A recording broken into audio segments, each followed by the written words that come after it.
মারা গেলে বিএনপি এক টুকরো নয়, বিএনপি 10 টুকরো হবে। দলের সিনিয়র নেতারা এত মানে সুসময়ে সেখানে পতন হয়ে যাবে, সেখানে তারা আন্দোলনকে ছেড়ে দেয়, ঘরে ফিরে যেতে চায়। তার মানে বুঝতে হবে যে তারা কখনোই তারেক রহমানের নেতৃত্ব মানে সিনিয়র নেতারা ওই দিন যদি মঞ্চ না ছেড়ে দিত, তাহলে হয়তোবা সেই দিনেই স্বৈরাচার শেখ হাসিনার পতন হতো। সর্বশেষ আমার দল ছিল আপনার গণ অধিকার পরিষদ, আমি কেন্দ্রীয় দপ্তরে ছিলাম। আমার সাথে তারেক রহমানের সাথে ভিডিও কলে কথা হয়েছে, সরাসরি ভিডিও কলে কথা বলেছি।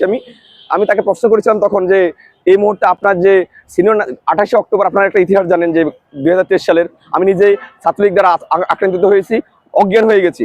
আমি তাকে তুলে ধরেছিলাম যদি আপনার এই সিনিয়র নেতারা ওই দিন যদি মঞ্চ না ছেড়ে দিত, তাহলে হয়তোবা সেই দিনেই স্বৈরাচার শেখ হাসিনার পতন হতো। তখন তিনি বিভিন্নভাবে প্রশ্নের অ্যান্সার দিয়েছেন।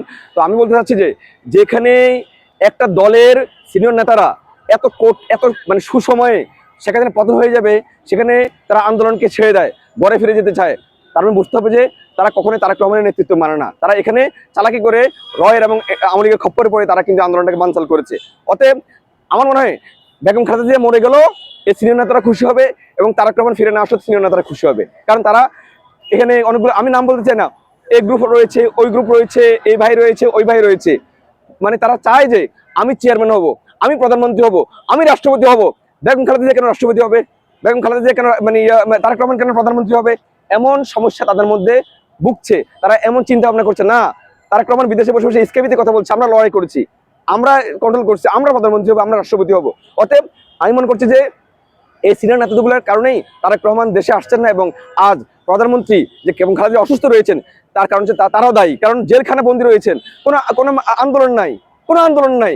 আরে ভাই, জেলখানা আমার নেতৃবন্দি, আমি কেন ঘরে বসে থাকবো? আমি আন্দোলন করব। আমি দেখছি যে জেলখানা বন্দী অবস্থা কোনো অনেক নেতাই দাঁড়ায়নি, যারা আজকে এসে এই ভাই সে ভাই আজকে এসে এমপি মন্ত্রী নমিনেশন পেয়েছে। অতএব বুঝতে পেরেছেন যে আসলেই তারা তারা মানে তারা জিয়া রহমানকে ধারণ করে না, তারা খালেদা জিয়াকে ধারণ করে না, তারা তারেক রহমানকে ধারণ করে না। তারা ধারণ করে কিভাবে চাঁদাবাজি করবে, লুটতরাজ করবে, নিয়োগ বাণিজ্য করবে, নমিনেশন পাবে। এর বাইরে তাদের চিন্তা ভাবনা নেই। অতএব খালেদা জিয়া মারা গেলে, আল্লাহ আমরা দোয়া করি সুস্থ হয়ে আমাদের বাড়িতে ফিরে আসুক। মারা গেলে বিএনপি এক টুকরো নয়, বিএনপি 10 টুকরো হবে।